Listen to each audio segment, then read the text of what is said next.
E isto é uma coisa que devia fazer as pessoas pensar. Em que é que elas acreditam realmente? Elas acreditam realmente que existem diferenças essenciais e biológicas entre rapazes e raparigas? Ou acreditam que é preciso que haja?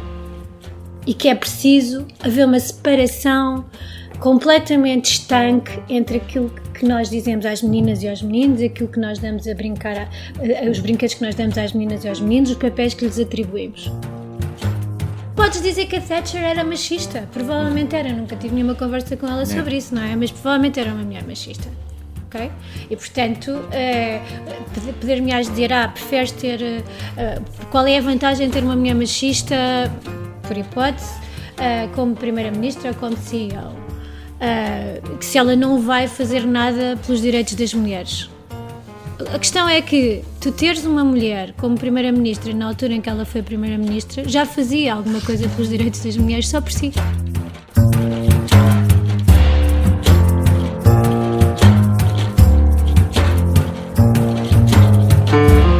É mais do que uma entrevista, é menos do que um debate. É uma conversa com um contraditório em que, no fim, é mesmo a opinião do convidado que interessa. É um debate em que eu perco sempre. Perguntar Não Ofende é o podcast semanal assinado por mim, Daniel Oliveira, o que não faz chorar. Quase sempre sobre política, às vezes sobre coisas realmente interessantes. Ouça e subscreva no iTunes, no Mixcloud ou na sua plataforma de podcast favorita. Vá a patreon.com/perguntar não ofende, veja as vantagens de ser patrono e contribua para garantir a produção deste projeto independente.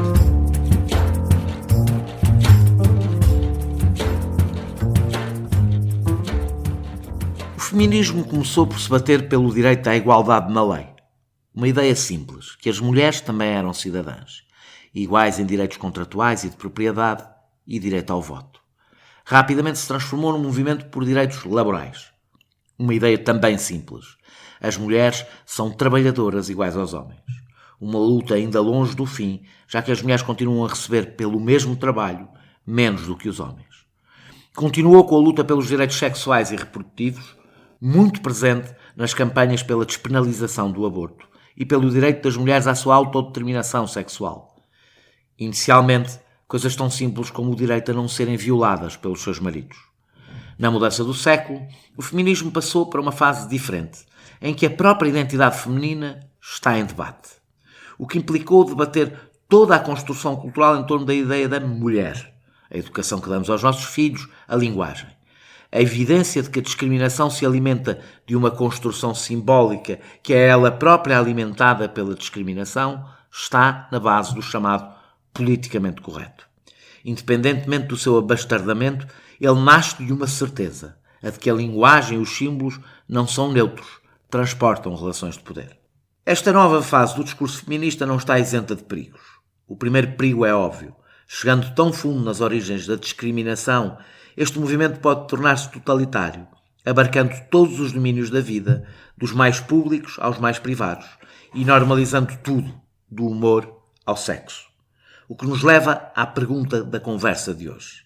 Se o feminismo não se estará a tornar puritano, como alguns episódios do Me Too parecem indicar. O segundo perigo é mais português.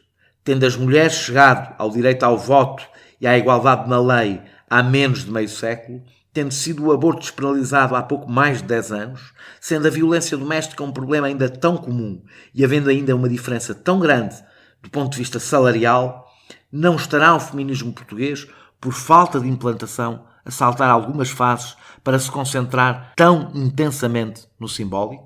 A minha convidada de hoje esteve envolvida em quase todas as polémicas que se ligam a tudo o que acabei de falar. Combativa para alguns, irritante para outros, Fernanda Câncio nunca diz que não a uma guerra de palavras. E esteve em todas as que, nos últimos anos, envolveram os direitos das mulheres. Obrigado, Fernanda, por teres aceito este meu convite. A primeira pergunta que quero fazer, tem a ver com grande parte do que se disse nesta introdução. Estiveste envolvida em muitas polémicas ligadas à discriminação das mulheres, muitas delas relacionadas com estas questões simbólicas de que falei. Exemplo disso foi a história dos livros dos exercícios da Porta Editora, específico para meninos e para meninas, ou os brindes do McDonald's. Num país onde a violência doméstica atinge níveis tão altos e onde a diferença salarial entre homens e mulheres é tão grande, não estamos a investir demasiado no simbólico, quando ainda há tanto para fazer nas questões materiais mais básicas, sobretudo em Portugal? Isso é a partir do princípio de que essas coisas não estão todas relacionadas, isto é, se tu tens um problema de discriminação básica, aquilo que tu chamas de discriminação material, estás-te a referir às questões salariais, às questões inclusivamente, provavelmente, da representação das mulheres a todos os níveis, tens que perceber porque é que isso acontece. Isso acontece porquê? De onde é que isso vem? Em que é que isso isto é, qual é que é o ponto de partida dessa discriminação? Se tu perceberes que a discriminação se baseia na forma como os papéis de género foram estruturados e são vistos, tens que perceber que não vale a pena tu lutar só contra, e tens que lutar obviamente contra as discriminações que tu chamas materiais, tens que lutar contra tudo e sobretudo contra aquilo que leva a que essa discriminação exista. Porquê é que as mulheres ganham menos que os homens? Porquê é que as mulheres com mais formação ganham ainda menos que os homens? Isto é sempre a conversa do ovo e da galinha, repara, há uma coisa muito interessante, por exemplo, nas diferenças salariais, que é a um nível mais baixo, a diferença salarial entre os homens e as mulheres é mais baixa. Quanto mais tu sobes no nível de formação e no nível dos cargos e da hierarquia económica e social, mais essa diferença cresce. Isto é, quanto mais formação as mulheres têm, quanto mais, em teoria, capacidade de reivindicação e de afirmação elas têm, mais são penalizadas. Isto é a conversa do ovo e da galinha. Se nós pensarmos, por exemplo, acho que todos assumimos que houve um grande salto nos direitos das mulheres durante a Segunda Guerra, por exemplo. Não estou a falar em Portugal, não foi em Portugal, evidentemente, mas nos Estados Unidos, os países que têm a ver com o facto das mulheres terem sido, por necessidade, obrigadas a entrar no mercado de trabalho. Não houve nenhuma mudança simbólica, na realidade. Foi uma mudança material, que correspondeu à necessidade das mulheres entrarem no mercado de trabalho, que correspondeu a um grande salto também de direitos das mulheres. Também foi uma mudança simbólica, na medida em que aquilo que era determinado, de um modo geral, porque houve sempre mulheres a trabalhar. Das mais pobres, não é? Nós, quando falamos da questão da entrada da mulher no mercado de trabalho, estamos a esquecer que as mulheres sempre estiveram no mercado de trabalho. Vamos falar sobretudo da classe média aí, que falamos da entrada. Em Portugal, inclusive. Portanto, digamos que nós estamos a fazer quase uma observação classista. Estamos a esquecer, já lá vou. Estamos a esquecer da agricultura, estamos a esquecer do trabalho doméstico, estamos a esquecer das fábricas. As mulheres também trabalharam nas fábricas desde o início da dita Revolução Industrial, as mulheres e as crianças, inclusive. Portanto, não há, o que há há uma entrada das mulheres no mercado de trabalho a um determinado nível social, porque as outras já lá estavam.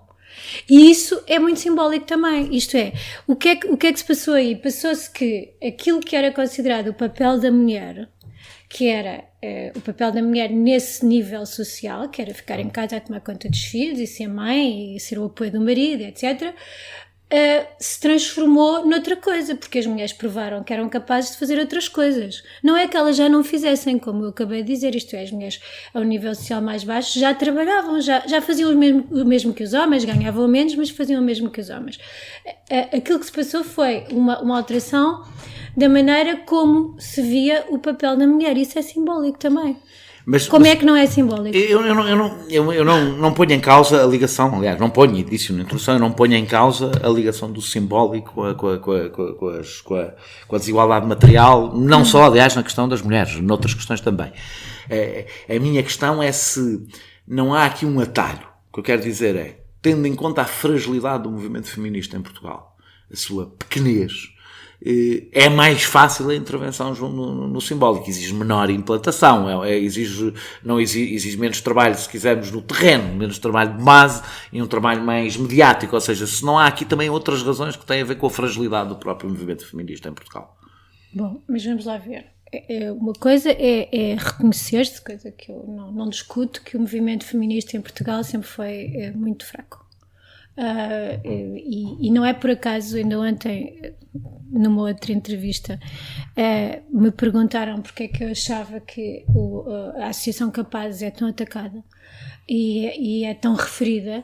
Não é por acaso que isso acontece, porque provavelmente pela primeira vez em Portugal, desde há muito tempo, porque já houve outra altura, a seguir ao 25 de Abril, em que isso foi também muito debatido, em que as feministas foram muito atacadas, porque precisamente houve elas apareceram, não é? Publicamente, e portanto foram alvo de ataque.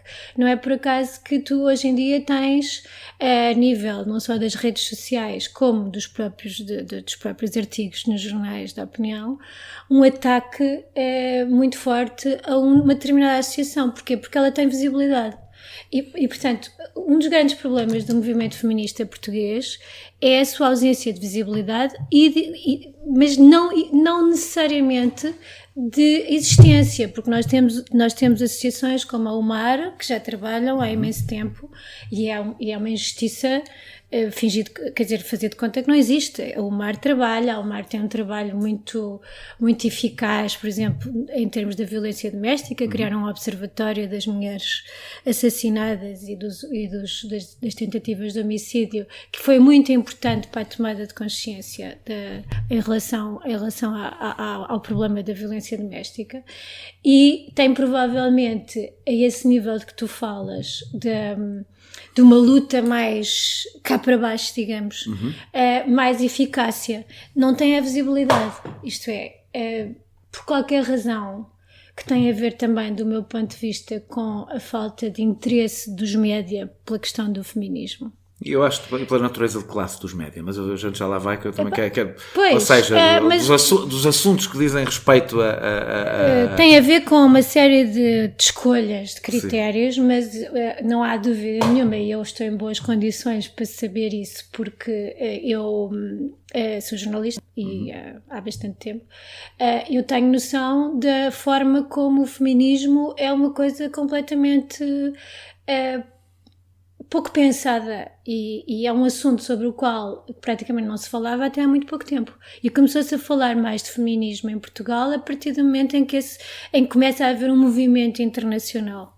Eu nunca vi tantos artigos na imprensa portuguesa, nem tantos debates sobre feminismo, ou sobre o que é o feminismo ou deixa de ser, como nos últimos meses, por causa do movimento Me Too. Nunca tinha visto. A gente já vai ao Me Too, mas deixa-me só ainda... Julguei que já estávamos a falar do Me Too desde o princípio. Não, estamos sempre, mas eu vou insistir, mas eu quero falar um pouco mais do Me Too, mais especificamente, mas ainda sobre a questão das prioridades, ainda quero tentar expressar um bocadinho mais a ideia que estava a tentar ver contigo.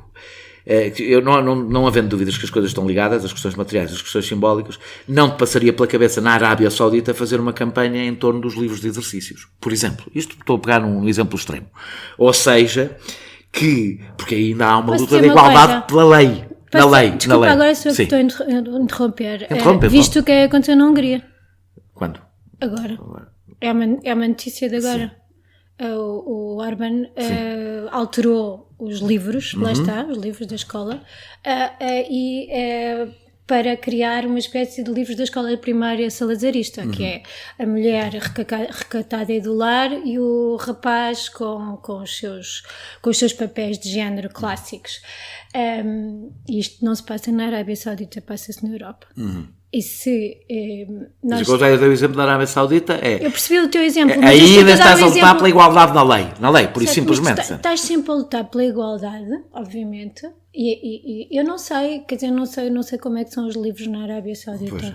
Não leio árabe, mas é evidente que num país onde as mulheres não podem conduzir, onde têm, em termos da lei, diferenças que provavelmente vão até à Constituição, não sei, também não conheço a Constituição da Arábia Saudita, mas parte do princípio que na Constituição as mulheres e os homens não são iguais, como não eram em Portugal até 1976, na Constituição de 1933, é evidente que tu tens coisas a nível da lei para combater.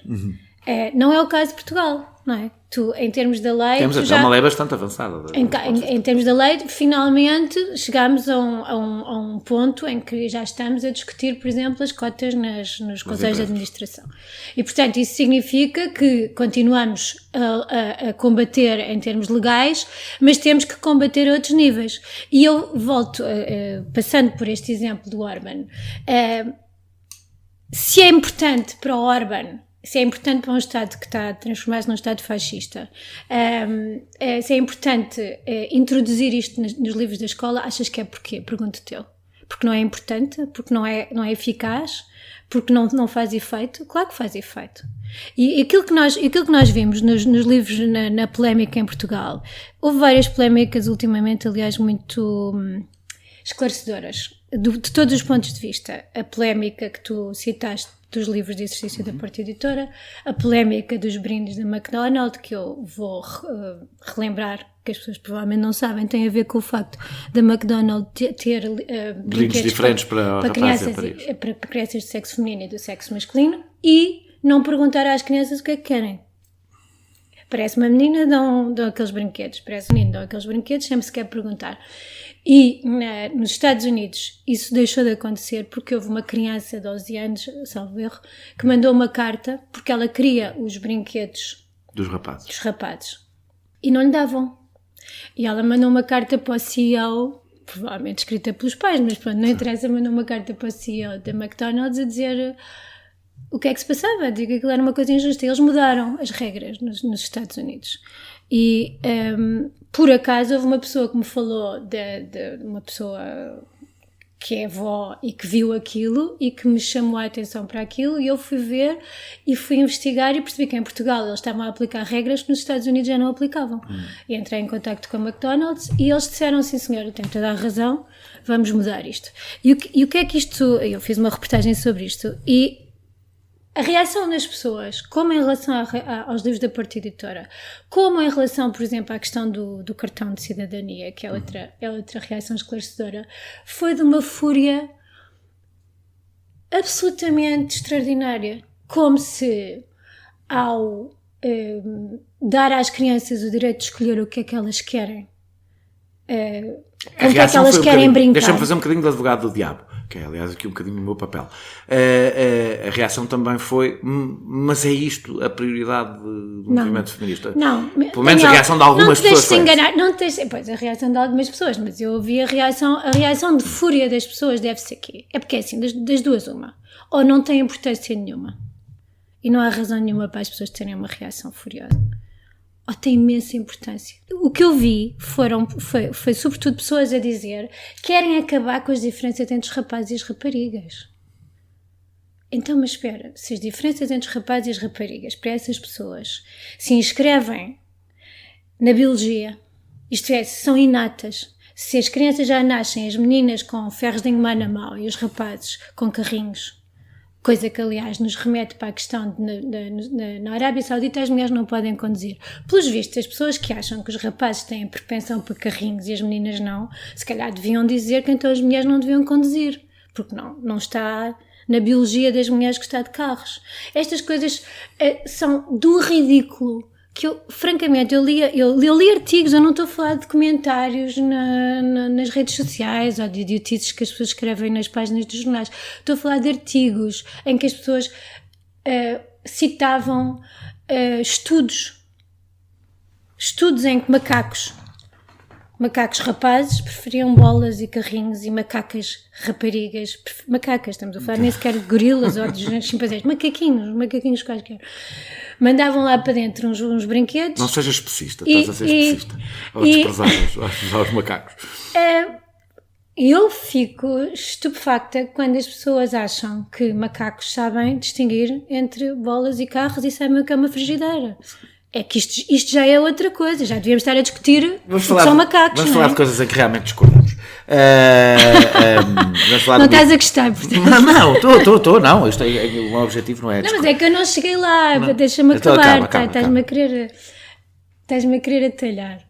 As pessoas ficam profundamente irritadas, profundamente furiosas com a possibilidade de se dar escolha às crianças. E isto é uma coisa que devia fazer as pessoas pensar.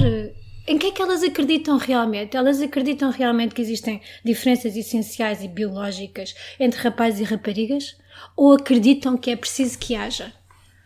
E que é preciso haver uma separação completamente estanque entre aquilo que nós dizemos às meninas e aos meninos, aquilo que nós damos a brincar, os brinquedos que nós damos às meninas e aos meninos, os papéis que lhes atribuímos? Porque esse é o problema fundamental. Porque se fosse assim tão óbvio para as pessoas que, não existem que existem diferenças, então não havia problema nenhum em as crianças brincarem com aquilo que querem. Não havia problema nenhum os meninos brincarem com bonecas. Porque é que os pais, inclusive pais que eu conheço, que eu acho que são pessoas super modernas, enfim, não dão bonecas aos rapazes? Dão carrinhos às meninas, porque as meninas podem brincar com tudo. Que, aliás, é engraçado, tu na tua introdução disseste uma coisa muito interessante sobre a construção da ideia da mulher, até a construção da ideia do homem. Isto levar-nos a um debate mais complicado sobre... Não, mas é que o debate é esse. Não, é porque o debate... O debate é esse. De onde é que isto vem tudo? Não é isso, mas é que há um debate sobre a construção da ideia de mulher. Que está a ser posto em causa...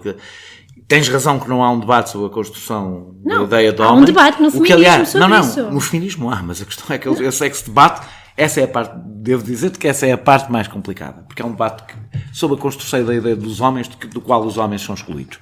Ou seja, do qual os homens não parecem ter direito a participar. Não, os homens têm que participar no debate. Não, porque existe... Esta é a parte mais difícil sempre para mim, é porque existe sempre aquela ideia de que...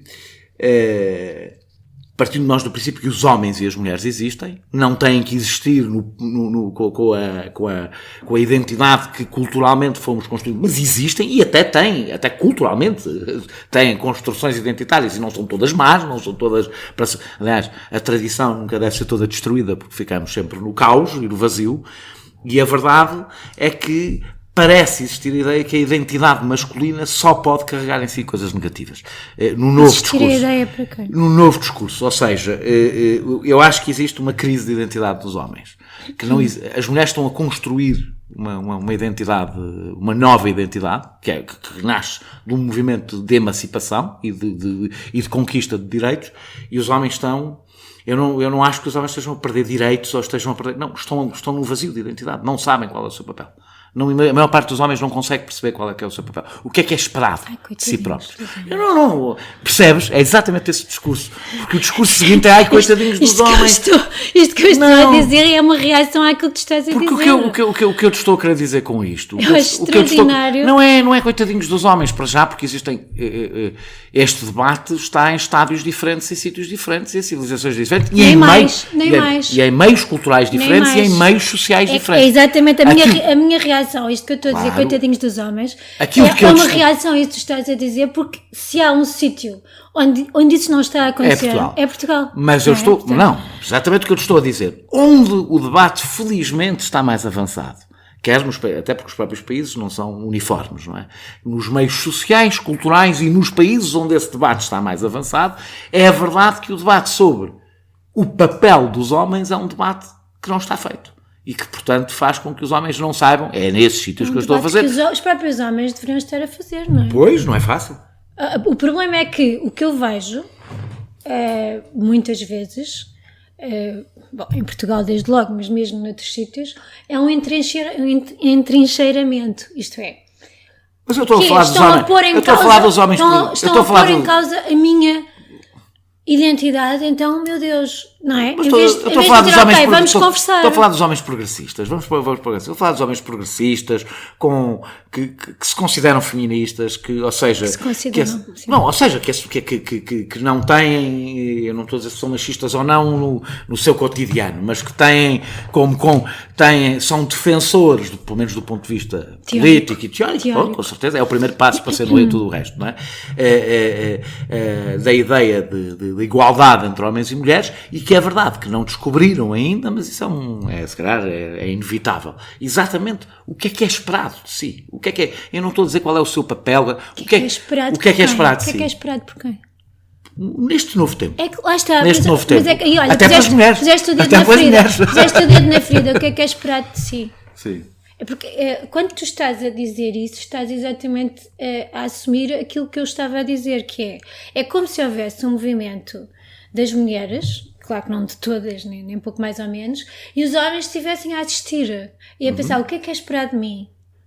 Não é essa atitude, não é isso. Sei, os homens não sabem é o isso. que é esperar de si na luta em relação à igualdade das mulheres. Não é disso que eu estou a falar. É o que é esperar de si. Há uma coisa que eu queria dizer. Eu, ao contrário de outras pessoas... Talvez aches que não há uma identidade masculina e feminina. Ao contrário de outras... Eu não sei o que ela é mais complexa eu não sei o que é a identidade feminina e masculina. Eu acho que isso é uma coisa que é mutável. É uma coisa que cada um define. É culturalmente construída. É culturalmente construída e acho que deve ser individualmente construída. Que é uma questão que é a questão fundamental para mim, que é eu vou me inscrever num papel de género que está criado cultural e socialmente, ou vou decidir dentro da medida com a maior liberdade possível, que é sempre limitada, o que é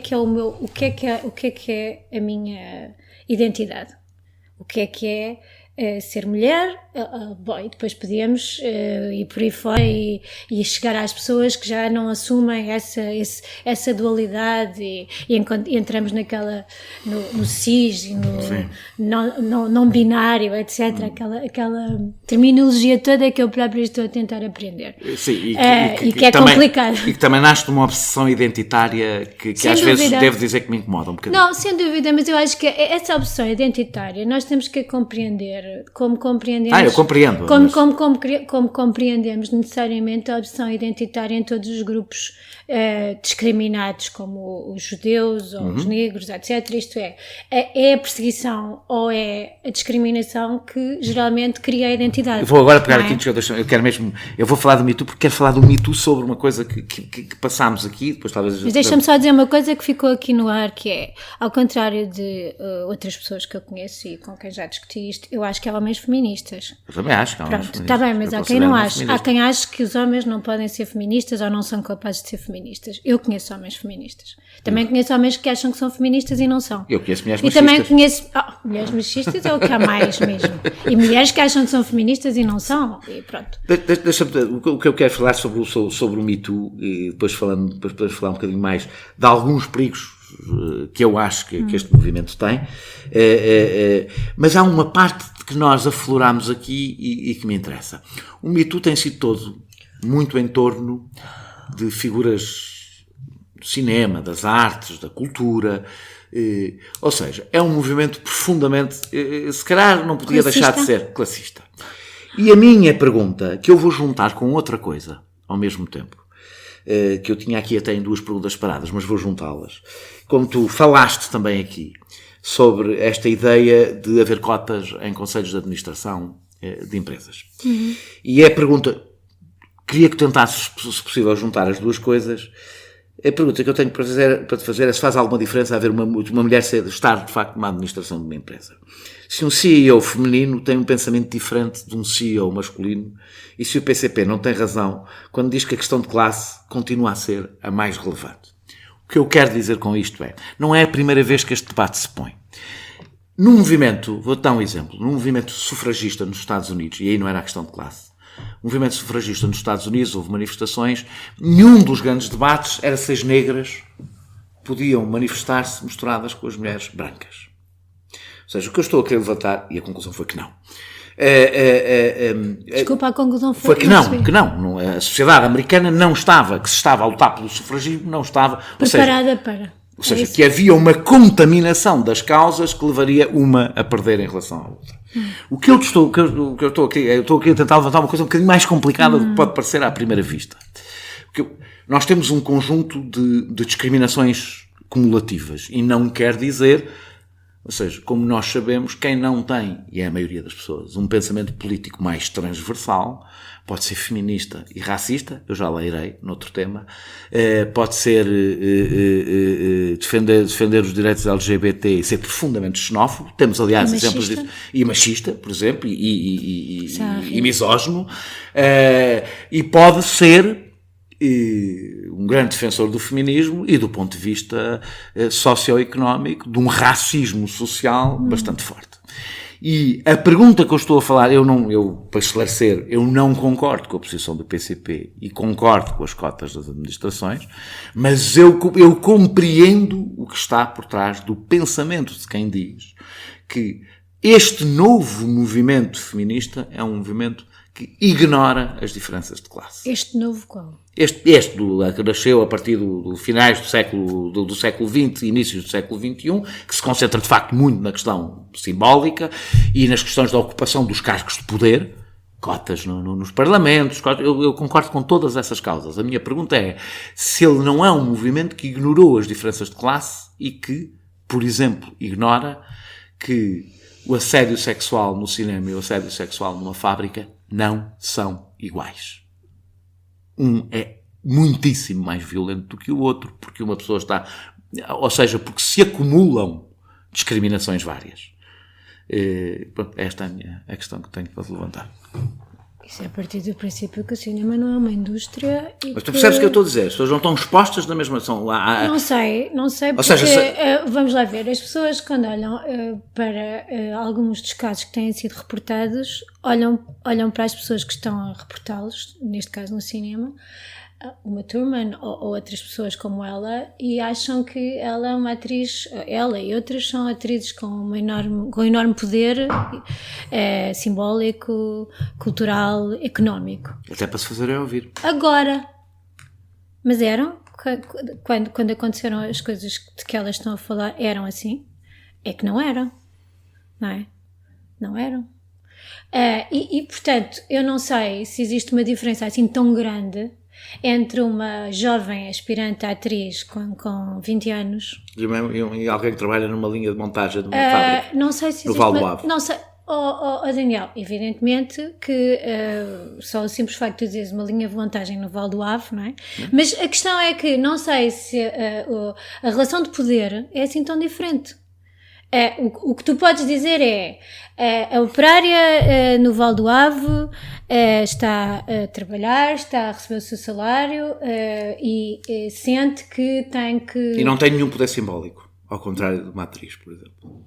Uma atriz de 20 anos que ninguém sabe quem é, tem um poder simbólico qual? Não, pode vir a ter, que é uma coisa que é importante. Daniel, mas a questão fundamental a minha questão é eu não sei se faz. Percebes do que é que eu estou a falar? Eu estou a falar percebo e ao mesmo tempo não percebo, porque a questão é... Eu estou a falar das causas das causas estou a falar da luta por uma causa, ou seja, estou a falar, por exemplo, da ideia de um feminismo despolitizado e que, portanto, ignora todas as outras formas de discriminação. Primeiro, não existe um feminismo despolitizado. Por acaso eu acho que existe. Eu não acho que exista. Pelo menos eu não consigo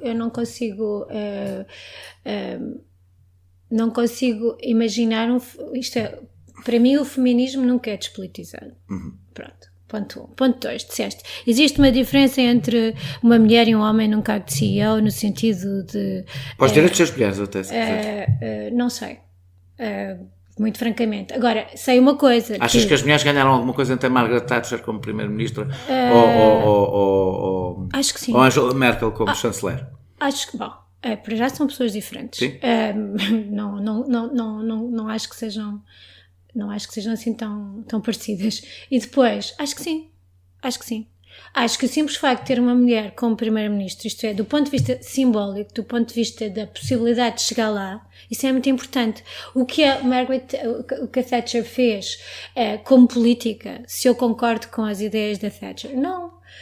Mas eu não tenho que achar que as mulheres têm que ser melhores que os homens. Não é só se concordas. Do ponto de vista político, ou têm que ser mais boas pessoas, não acho nada disso. Não é só eu acho é que elas têm que chegar aos mesmos sítios. Eu sei, isso não está em discussão. Não está.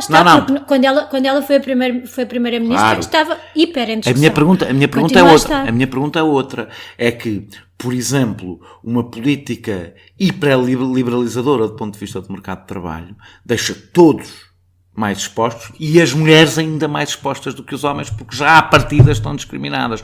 Ou seja, se é possível desligar agendas em que, evidentemente, a precariedade no sentido mais geral do termo, obviamente não aplica... Não podes dizer que a Thatcher era machista. Provavelmente era. Nunca tive nenhuma conversa com ela sobre isso, não é? Mas provavelmente era uma mulher machista.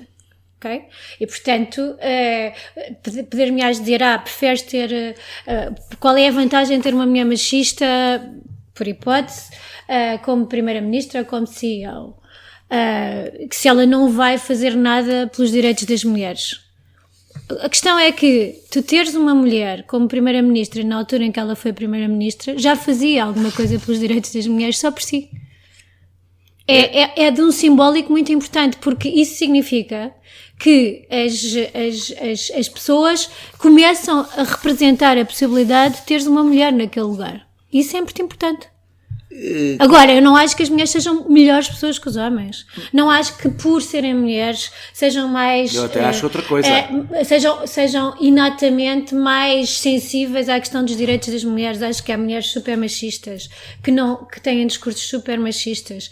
E, portanto, isso não é a razão pela qual eu gosto de ver mulheres em cargos de representação. Eu até acho outra coisa. Acho que têm o direito de ser tão más como os homens. E ser tão medíocres como os homens. É curioso, por exemplo, eu não sei se acompanhaste nas eleições dos Estados Unidos, foi muito curioso, eu não quero ficar muito mais tempo nisto, mas foi muito curioso verificar que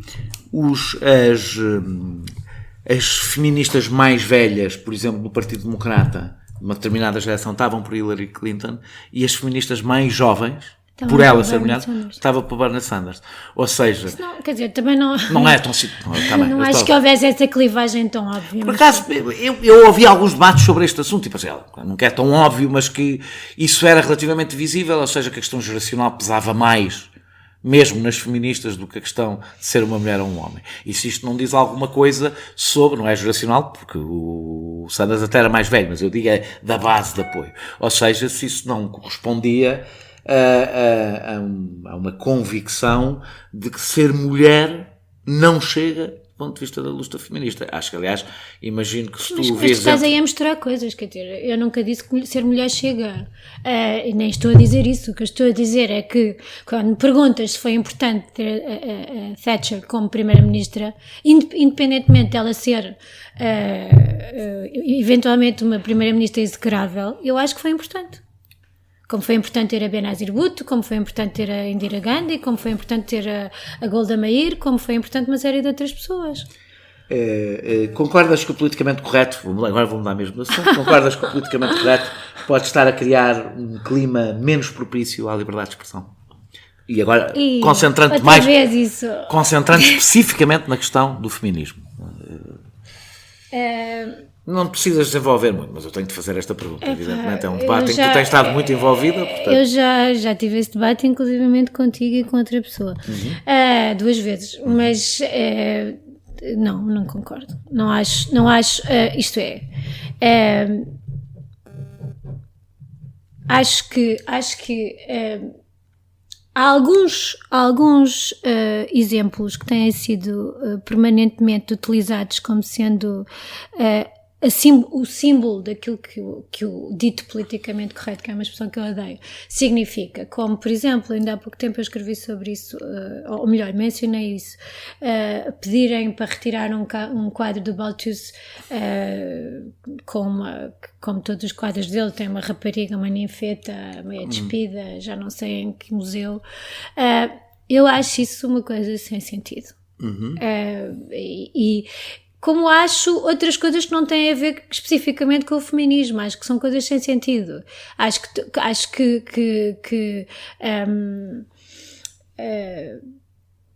questionar a exibição de obras de arte por razões que têm a ver com a sua simbologia discriminatória ou atentatória de determinados direitos é uma coisa muito complicada e em relação à qual eu sou, em princípio, sempre me oponho em princípio. A razão porque eu te fiz esta pergunta liga-se com o que eu queria te perguntar a seguir, que tem a ver exatamente com o Me Too.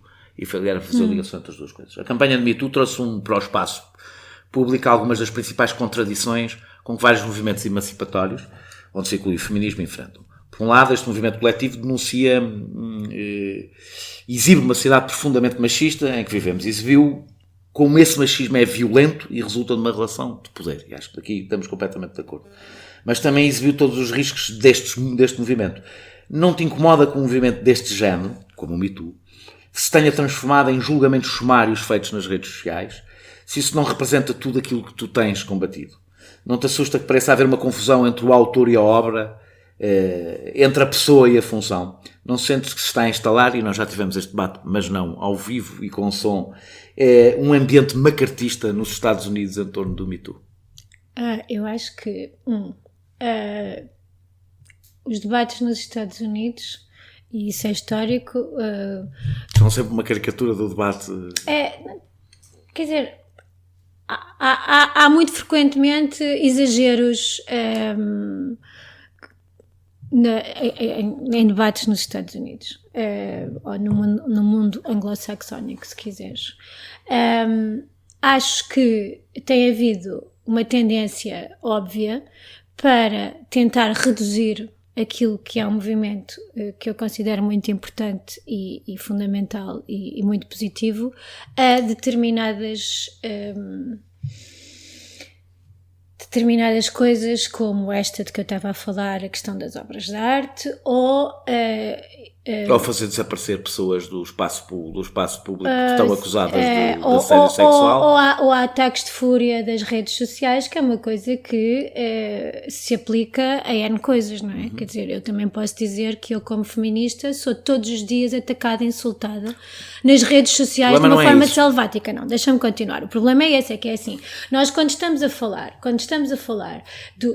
da forma como... Quando tu tens atores que são retirados de filmes e de séries, por exemplo, porque estão acusados, ainda sem prova, ainda sem julgamento, sem coisa nenhuma, de assédio sexual, e ainda que houvesse provas, e ainda que houvesse condenação, a condenação não inclui perder a visibilidade, tu percebes que há um poder hoje que tem que ser ponderado por este tipo de movimentos, sobretudo quando são organizados, que é o poder do linchamento.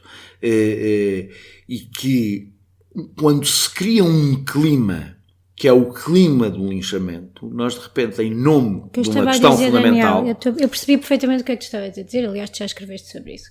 O que eu estava a dizer é outra coisa, isto é, o facto de teres... outra coisa, ou melhor, remete para isso. O facto de teres hoje um mecanismo de comunicação que não existia há uns tempos. Existiam os jornais que também fazem linchamento e de que maneira, os média clássicos fazem linchamento e de que maneira. Neste momento tu tens uma coisa mais difusa, que é uma espécie de movimento de massas, não é? É como se as pessoas não mediada, uma coisa não mediada. Como se as pessoas saíssem para a rua todos os dias em manifestações de massas, só que são manifestações de massas nas redes sociais. Bom, e isso é uma coisa que obviamente tem que ser vista com precaução, porque do que significa quando começas o movimento tens que ter em conta que isso existe. Bom, primeiro, eu acho que este movimento de denúncia de uma série de coisas que foram durante muito tempo e que ainda são hoje em sociedades, em todas as sociedades, e todos os meios sociais, especialmente em sociedades como a portuguesa, consideradas normalíssimas, devido a discussão brutal que existiu sobre o assédio sexual de rua, não é? E eu lembro-me que tu chegaste a dizer que era um disparate criminalizar o assédio sexual de rua, lembro-me bem disso. Não foi isso que eu disse. Foi. Já lá vamos. Tenho aqui uma pergunta preparada para isso. Se calhar agora já evoluíste na tua... mas é assim, não é vergonha nenhuma. É muito bom. Eu sou o rei da evolução. É muito bom as pessoas evoluírem. É muito bom as pessoas perceberem que tinham ideias erradas sobre as coisas e que afinal viram mal e que pronto.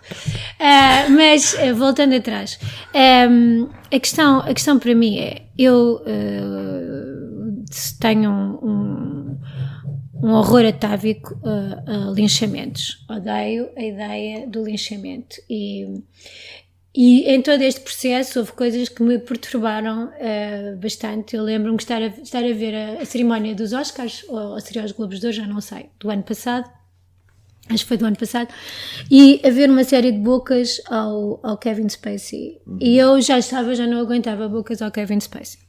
Não aguentava, tipo, já chega, não é? Quer dizer, ele já não está aqui, já não sei o quê, já perdeu o House of Cards e ainda estão aqui a malhar no Kevin Spacey. Calma, quer dizer... O problema do lixamento é que puxa sempre o pior da cobardia humana. Não é preciso, quer dizer, o Kevin Spacey, inclusivamente, há aí uma coisa que eu acho que é importante dizer, é que muitas dessas acusações a que tu te referes foram assumidas pelos acusados, isto é, eles vieram numa coisa que também é muito americana, vieram a público pedir perdão e dizer que realmente e tal, chicotadas nas costas, etc. Mas a questão que eu coloco é, nós temos aqui coisas diferentes. Uma coisa é a obra de arte, outra coisa são as relações de trabalho. São coisas diferentes.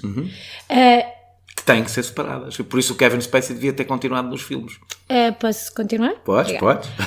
E a questão é esta. É assim, quando tu tens uma pessoa que assume que teve um comportamento abusivo, que abusou do seu poder simbólico, económico, social, etc., sobre outras pessoas para as assediar, ou como aparentemente o Kevin Spacey assumiu que fez, e outros assumiram também, não é?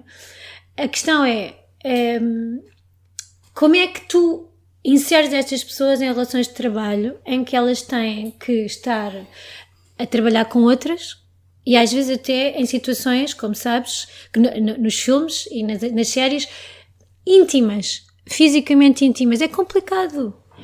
Eu não sei se... Imagina, vamos fazer aqui uma caricatura um bocado desagradável. Imagina que há uma pessoa, e não podemos usar isto em relação às crianças, porque por definição é crime, mas imagina que há alguém que é, como aliás foi o caso do Spacey, que é acusado de ter tentado abusar ou assediar de uma forma muito, muito insistente um miúdo de não sei que idade é que ele tinha. Acho que tinha 14. Pronto, ok. Então agora imagina que acho que tinha um bocadinho mais, mas Já não me lembro bem. acho que tinha um bocadinho mais. Acho que já não estava na idade já estava na idade do consentimento. Agora imagina que há uma série em que ele, Kevin Spacey, ator, tem que contracenar com jovens de 17 anos. Se tu fores pai desse jovem, eu disse que isto era uma caricatura um bocado forçada, se fores pai desse jovem, tu querias que o Kevin Spacey tivesse a contracenar com ele e tipo a abraçá-lo e a dar-lhe beijinhos e não sei o quê. Percebes? A questão é esta, é que há aqui um problema que é um problema complicado, que é... Mas isso tem a ver com que é o problema das relações de trabalho, que é o direito das outras pessoas. Sim, mas não percebes? tem a ver com o facto de apagar as pessoas das obras que já fizeram. Mas isso é outra coisa. Eu acho que há um movimento para o qual é importante, ou seja, o movimento emancipatório, e é nesse lugar que eu me estou a pôr, tem o dever reforçado. Eu acho exatamente o mesmo, aliás, se quisermos, dos movimentos socialistas em relação às ditaduras, percebes? De se distanciar de todos os movimentos puritanos. É outro debate que não é esta que eu estava aqui a perguntar. Mas é que aqui não estamos a falar de puritanismo. Neste caso não estamos a falar de Estou a dizer que tem a ver com a pergunta que eu vou fazer de seguir. Com todos os movimentos puritanos e todos os movimentos sensórios no sentido mais evidente do termo. Têm esse dever, aliás, por serem, na minha opinião, é o meu ponto de vista, serem movimentos progressistas e que, portanto, não se podem aliar ao contrário daquilo que os move. E esse é o meu problema. Ou seja, quando eu vejo, por exemplo, não tem assim tanta importância, em Espanha, haver quem queira que se tire uma estátua, que seja destruída uma estátua do Woody Allen, que existe, porque o Woody Allen, entretanto, foi acusado de assédio.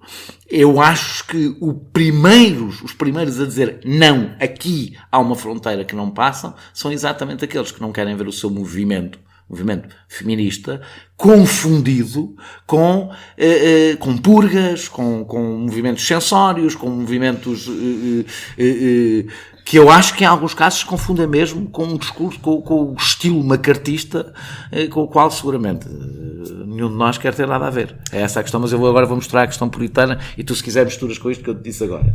O que eu queria falar é exatamente desta questão, que aliás é o que está no título provocatório que eu tenho nesta entrevista contigo, que tem a ver com alguns contornos puritanos,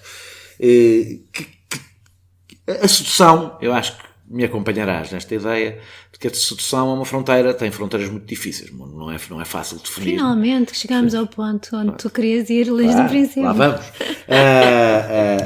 Há uma diferença entre assédio e sedução desastrada. É muito importante para combater o assédio sexual, que eu não diminuo a sua importância, e não acho que assédio sexual seja sedução desastrada, é muito importante definir fronteiras. Caso contrário, corremos gravíssimos riscos. E os gravíssimos riscos são exatamente passar a criminalizar a sedução desastrada, que sempre existiu e continuará a existir. Acho que isso nunca esteve em cima da mesa. Está. Eu acho que está. Mas espera aí. Aliás, vou-te dizer o que é que está em cima da mesa. Isto é o típico caso de pôr o carro à frente dos Não, mas não vou mesmo ao exemplo que tu deste, em que tu achas que eu evoluí, que tem a ver com a questão do piropo. Eu acho que os homens não têm direito, os homens ou as mulheres, não têm direito de importunar os outros com comentários no meio da rua. Agora, tem mesmo de haver uma fronteira entre o assédio sexual, ou o assédio, puro e simples, com uma sedução desastrada, incluindo em relação a pessoas que não se conhecem. E a minha pergunta é se tu não tens medo, e eu queria chegar aqui porque eu acho mesmo que é uma questão importante. Eu acho que seria trágico se o movimento feminista se aliasse às pulsões puritanas que sempre existiram, e se tu não temes que de repente o movimento feminista se confunda com o contrário, que é o conhecendo as tuas posições sobre vários assuntos, tu defendes em todo o resto, em todo o resto das coisas, ou seja, que de repente seja, por exemplo, isso não é a primeira vez que se põe, a discussão em torno da objetificação da mulher, por exemplo, e do corpo da mulher, que muito rapidamente se transforma num discurso puritano em relação aos bons costumes e à não exibição da sexualidade e do corpo, etc, etc. Ou seja, se tu não achas que há uma fronteira que, sobretudo agora, neste caso do Me Too, começou a tornar-se demasiado ténue. Não. Então agora tens que justificar, não vais dizer que não. Não, repara, eu vivo num país, eu vivo num país em que miúdas de 12 anos saem à rua sozinhas e homens dos 20 aos 80 dizem-lhes coisas absolutamente horríveis, que eu prefiro não repetir aqui porque fica mal. Podes repetir, que já escrevi reportagens sobre isso, já fiz entrevistas com amigas sobre isso. Eu vivo num país e vivo num mundo, para não me ater apenas a Portugal, em que as mulheres, e inclusive nos Estados Unidos, onde esta questão está a ser tão debatida, nunca estão seguras na rua e são habituadas desde crianças a nunca estarem seguras na rua. Isto é, a perceberem que o espaço público não é delas, é dos homens, e são educadas desde crianças a sentir isso. E são educadas desde crianças a outras coisas também. São educadas desde crianças a ouvir e não responder, se forem rapazes, a meterem-se com elas. São educadas desde crianças a nunca responder fisicamente, isto é, a submeterem-se à violência física, se for caso disso, sem responder. E isso é uma conformação estrutural daquilo que é, e voltando à questão essencial desta conversa, o papel da mulher e a maneira como as mulheres se comportam, a ideia que elas têm de si próprias, a maneira como se afirmam ou não se afirmam e a relação delas com os homens. Para ir à questão da sedução. E tu, quando há uns meses fizeste um artigo a propósito daquela célebre carta das Neves, Ficou-te entalada essa, porque eu já, as pessoas que nos estão a ouvir podem não ter lido, eu limitei-me a dizer que havia alguns elementos, e aliás disse quais, porque eu achava interessante naquela carta. Não quer dizer que subscrevesse o essencial dela, e alguns deles até aqui falámos, que tem a ver com a separação entre a obra e o autor, coisas que para mim são importantes. Não, elas não fazem isso. Elas falam disso. Não falam. Fala. En passant. A carta até um certo ponto da carta, até um bocadinho menos de meio, podia ser apenas uma carta que estava a chamar a atenção para os possíveis exageros. E depois, essa é a parte que eu subscrevo. E depois, mas está bem, mas quer dizer, o problema é que o essencial da carta não é isso. O essencial da carta é subscrever a ideia de que a relação de sedução, se tu quiseres, porque é disso que essa carta fala também, entre os homens e as mulheres é necessariamente uma relação de violência. É isso que essa carta diz. E que é da natureza os homens perseguirem, as mulheres serem perseguidas, e que as mulheres devem compreender. Vou-te fazer uma pergunta. E que as mulheres devem compreender, e que as mulheres devem compreender e aceitar e serem superiores Fernanda, vou-te fazer uma à pergunta. natureza dos homens. Vou-te fazer uma pergunta difícil e retiraste-me uma parte. Se as relações de sucessão não têm incluído em si, eu não digo dos homens em relação às mulheres, digo as relações de sucessão tucur, dos homens em relação às mulheres e das mulheres em relação aos homens. Fazer uma pergunta que eu já sabia que tu ias fazer, não é? Um ato de violência. Um lado ou seja, se tu podes regular de tal forma as relações de sedução ao lado de violência, não. Tu podes dizer... violência física, evidentemente. Tu podes dizer que o sexo... Não, mas espera, claro. São coisas diferentes, apesar de tudo. As relações de sedução e o sexo são coisas diferentes, não é? Não sei quando é que começa um e acaba o outro, exatamente. São coisas diferentes. Não sei quando é que toca o apito a avisar que acabou a sedução e começou o sexo. Não sei. Essa é que é a dificuldade deste debate. É que as fronteiras não são mesmo claras. Mas essa questão é uma questão que se pode colocar em relação ao sexo entre pessoas do mesmo sexo. Tudo, não é? Igual, eu aqui não estou a fazer sequer qualquer diferenciação de... Pois, mas é que a questão é que há uma diferenciação essencial e que tem a ver com aquilo que eu estive a dizer antes, que é, na relação entre as mulheres e os homens, existe uma marca de submissão, de desigualdade, até do ponto de vista daquilo que tem a ver com essa violência, que é inculcada desde praticamente do berço às mulheres e aos homens. E isso é uma coisa que vai ao encontro daquela ideia de o que é um homem, o que é uma mulher, que é igualmente penalizadora para os homens e para as mulheres, como é óbvio. E por isso é que esta conversa, este debate, este movimento não pode ser feito só pelas mulheres, não é? Eu acho que isto tem que ser uma conversa entre os homens e as mulheres, e uma conversa em que os homens queiram participar. Não podem ficar à espera. E não estejam menorizados no debate. Mas quem é que menoriza os homens? No debate sobre há muitas feministas que menorizam. Não estou a falar do teu caso, mas há muitas feministas que menorizam no sentido de coisas. Como se a participação dos homens tivesse que começar por ser começar como pedir desculpas e depois passar para a fase seguinte. Eu não posso falar por todas as feministas do mundo, nem quero, não é? Portanto, nem elas querem. Certamente. E portanto, eu falo por mim e por aquilo que eu considero que é importante neste debate e nesta conversa. E o que eu vejo é, há um assunto fundamental aqui, que é esta desigualdade que existe, essencial, construída, que há pessoas que acham que não é construída, que é inata, ok, pronto. Que eu acho que é construída e que eu vejo ser construída, e que fui consciencializando e cada vez consciencializo mais. Grande parte da nossa existência, do que somos, é construído.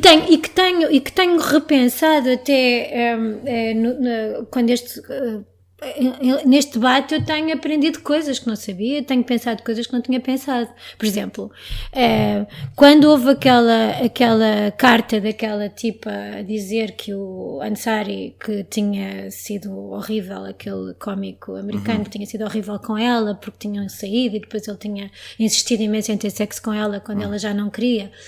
A minha primeira reação em relação a essa carta foi ler aquilo e dizer, pá, que disparate. Isto não é sério coisa nenhuma, isto foi um encontro que correu mal. Pronto, e arrumei o assunto, não é? E achei que aquilo era uma coisa que estava ali a intervir de uma forma contraproducente. Isto é, que lá está, que estava a confundir uma série de coisas. E depois, no Twitter, há um grupo de miúdas que eu não conheço pessoalmente e que têm entre 19 e 20 e poucos anos, muito feministas e muito inteligentes, que começaram a debater aquilo comigo e que me disseram uma data de coisas sobre aquilo que me fizeram pensar, e que me fizeram pensar na minha própria incapacidade de sair dentro dessa conformação em que eu estou, porque eu também faço parte disso, não é? Eu também, com 54 anos, eu já estou conformada houve uma série de coisas que ficaram aqui e que eu tenho dificuldade em pensar. E quando elas me falaram daquilo que elas viam ali naquela carta, eu continuo a considerar que aquilo não é um caso de assédio, do ponto de vista criminal, se quiseres.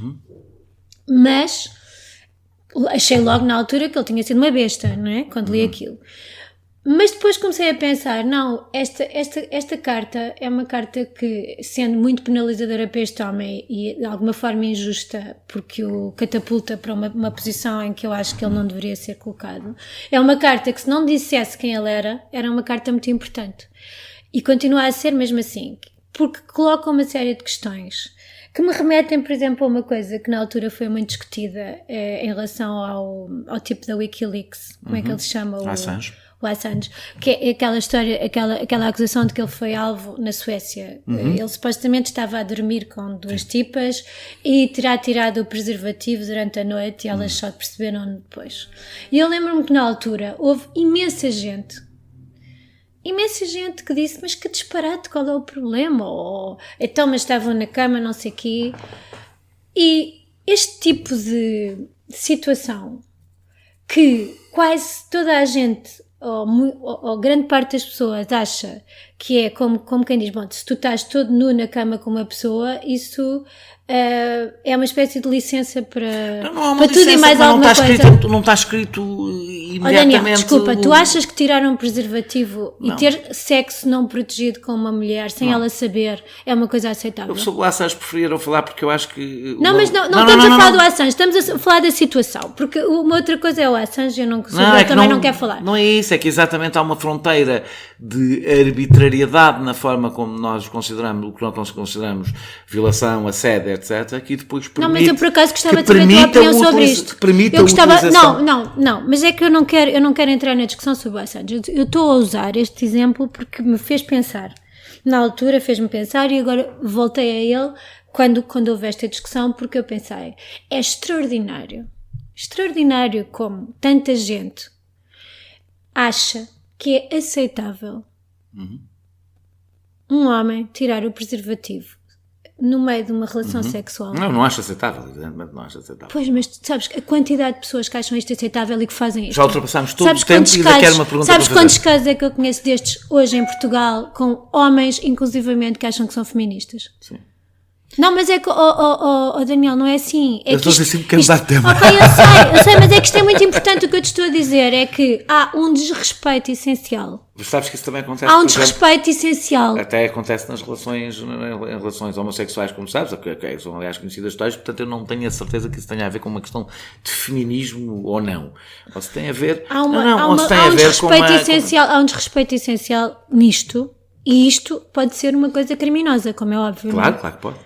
Porque, quer dizer, é sempre por, digamos, por defeito, é sempre uma coisa criminosa, não é? Deixa-me dar-te o assunto para terminarmos. A esquerda é muitas vezes criticada por ignorar o feminismo quando fala de outras culturas. A propósito do debate, geralmente surge apenas a propósito do debate em torno do Islão, nunca percebi porquê. Porque a questão põe-se noutras culturas que não apenas no Islão. E a pergunta que eu tenho de fazer é como casar a tolerância cultural e um cosmopolitismo que não passe pela assimilação e ao mesmo tempo defender os direitos plenos das mulheres. Como é que podemos casar a tolerância cultural para culturas que têm hábitos diferentes com a luta, eu já vou ser mais claro para não parecer que estou a fazer uma desculpabilização que não estou, com a luta pelos direitos plenos das mulheres. O que eu quero perguntar é se podemos exigir que outras culturas façam em poucos anos o que nós demoramos séculos a fazer. E se não sentes que algum feminismo, sobretudo no norte da Europa, se transformou num instrumento do discurso xenófobo. Eu não estou a dizer que o feminismo é xenófobo. Estou a querer dizer, repararás muitas vezes, que há um tipo de feministas que só aparecem quando estão a falar dos muçulmanos. A gente nunca os vê nas lutas... aqui. Não só isso, como sistematicamente, quando nós estamos a falar da questão do feminismo, por exemplo, em Portugal, estamos a dizer, mas é fazer isso na Arábia Saudita. A minha pergunta é, não é uma eu estou a fazer uma pergunta para a qual não tenho resposta. Ou seja, se nós sabemos que há conquistas que fizemos que demoraram 100 anos, 200 anos, ou seja, e que não seguiram em um contínuo e ao mesmo tempo em todas as culturas e todas as sociedades. E se tu achas que é possível casar isto com algum tipo de pragmatismo, percebendo que não transformar o feminismo num instrumento de xenofobia em relação aos outros implica criar e construir diálogos com feministas, por exemplo, falando dos muçulmanos, feministas muçulmanas, que estão noutra fase do seu combate pelo feminismo. Ou se achas que não devemos ter esse tipo de contemplações? Bom, eu em relação a direitos humanos tenho uma enorme dificuldade com o relativismo, não é? Mas não com o pragmatismo. Sim, acho que devemos ser pragmáticos, porém... não sei exatamente a que é que tu te estás a referir, não é? Quando tu dizes isso, estás-te a referir a quê? A eu perceber o quê? A eu relativizar o quê? A eu ser pragmática como? Dá-me um exemplo. A questão do véu. Em que, de repente, há um debate quase paternalista sobre as mulheres muçulmanas, em que nós, os homens, geralmente os homens ocidentais, decidem o que é legítimo ou não é legítimo uma mulher muçulmana usar. Bom, eu sobre este debate já escrevi bastante. Sobre quase todos estes que estamos a falar. Sim, já escrevi bastante e eu faço uma distinção fundamental nessa matéria, que é entre a liberdade e a não liberdade. Que é sempre a distinção fundamental para mim. Como tu sabes, também não é uma fronteira fácil de definir. Não, por acaso... Nós estamos culturalmente limitados, não é? Sim, mas por acaso neste caso eu acho que é relativamente fácil. Primeiro, eu tenho muito pouca... Enfim, impressiona-me e desagrada-me muitíssimo o ponto de partida da ideia do uso do véu. Não é? Porque a ideia do uso do véu, para quem não saiba, tem a ver com a necessidade das mulheres serem recatadas e não exporem os seus elementos de sedução, não é? Porque os homens, coitadinhos, não se conseguem... Está muito associado ao cabelo. Os homens, coitadinhos, não se conseguem controlar, não é? Vem um cabelo e aquilo... ficam completamente em fúria. Acho que estás a simplificar um bocadinho. Mas sim. Não, mas quer dizer, a ideia é essa. Quando as mulheres estão tapadas, a ideia, que é uma ideia... Que é a mesma razão porque tapam os seios na cultura ocidental. Eu ia a outro ponto, que é, houve uma altura em que as mulheres também, em Portugal, como noutros países, também andavam, por exemplo, para entrar numa igreja tinham que pôr uma coisa na cabeça pelas mesmas razões, tal e qual. Estou só a dizer que é transversal a todas as culturas. E portanto, quer dizer, não sei se é a todas as culturas, não sei. Em África nunca ouvi falar das pessoas andarem tapadas, portanto, calminha com isso das culturas todas. Mas a questão é, eu não gosto nem do véu, nem das outras coisas todas piores que o véu, como a burca e o niqab, etc. Então, isso... o hijab é o véu, as outras coisas, há várias... Resultava com o hijab, não há outros debates. Okay. Ou seja, não mas está tudo relacionado. Uma coisa é a utilização do véu numa sociedade que não o impõe.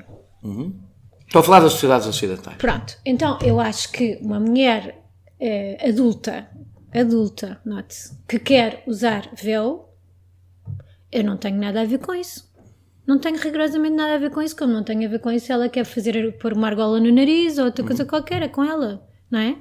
É uma questão de é uma liberdade individual. Eu aqui não estava a ter qualquer debate sobre as sociedades onde o Estado obriga as pessoas a usar véu. Também, mas não estavas a ter, mas as pessoas que nos ouvem não sabem do que é que nós estamos a falar, portanto eu acho bom distinguir uma coisa da outra. E concordo absolutamente, e já escrevi isso, que é paradoxal e paternalista eu achar que para libertar uma mulher tem que lhe dizer como é que ela se liberta.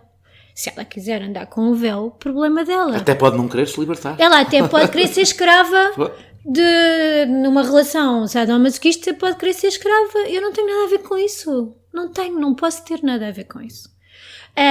Outra coisa é, por exemplo, um debate que existiu em França em 2004, aliás antes de 2004, e que depois deu origem a um relatório que foi pedido pelo Chirac, que tinha a ver com a questão do véu nas escolas do Estado. Sim. E o facto de haver crianças que iam para a escola, crianças de sexo feminino que iam para a escola de véu, crianças obviamente não menores de 18 anos, não é? Que iam para a escola de véu, cujos pais não queriam que elas fizessem natação ou ginástica porque tinham que se despir, não sei o quê. E eu, quanto a isso, tenho uma posição absolutamente clara. Não pode haver nas escolas laicas, não pode haver nas escolas do Estado contemplações com esse tipo de limitação da liberdade das crianças. Se os pais querem que as crianças andem de véu e que não façam ginástica, e que não façam natação e que não façam não sei o quê, porque são meninas e porque eles acham que as meninas são diferentes dos rapazes, ponham-nas em escolas pagas por eles as escolas que acham que as meninas e os rapazes são diferentes. Na escola pública não admito uma coisa destas, porque acho que a escola pública tem que formar para a igualdade. E isso aplica-se à França como se aplica a Portugal. Eu nessa matéria tenho uma posição a posição final não será diferente da tua, mas a do meio é. E eu sou um grande defensor de que há conquistas que se conseguem por via de negociação, ir negociando soluções. Ou seja, acho que muitas vezes as posições de princípio radicais levam a que essas meninas vão todas de facto para escolas privadas onde só há meninas muçulmanas, e que o resultado final acaba por ser pior na afirmação de um princípio. E por isso, ou seja, não discordando do princípio, eu acho que por vezes, quando eu falo do pragmatismo é isso, ou seja, acho que por vezes temos que conseguir perceber qual é que a forma mais eficaz de lá chegar não é a mera imposição da regra que nos parece óbvio. Então deixa-me contrapor com isto. Então tu tens uma escola em França em que a maioria das meninas, uma escola pública em que a maioria das meninas usa véu. Coisas eu não, em que a maioria das meninas usa véu. Sim. E há uma que não usa. O que é que achas que vai acontecer? Houve lá, o mesmo que vai acontecer a uma escola de brancos onde só há uma menina negra. Essa matéria tu não consegues. Não é a mesma coisa. Tu não consegues regular. Não é essa matéria tu não consegues regular. E sobre isso, deixa-me só dizer que nós temos em Portugal um problema gravíssimo com, agora menos grave, com a comunidade cigana, que é muito interessante que as pessoas que estão tão sempre reladas com os muçulmanos nunca reparam na comunidade cigana. Demonstra que a gente fala quase sempre de outro sítio qualquer e no assunto está. Para terminar, é uma pergunta mais sobre ti. Se tu envolves-te em muitas polémicas, és conhecida por ser uma mulher bastante aguerrida, e a minha pergunta é se nunca te cansaste. Não intenciono. Obrigado, Fernanda. Nós regressamos para a semana com outro convidado. Este podcast é produzido por João Martins, a música é de Mário Lajinha e a ilustração de Vera Tavares.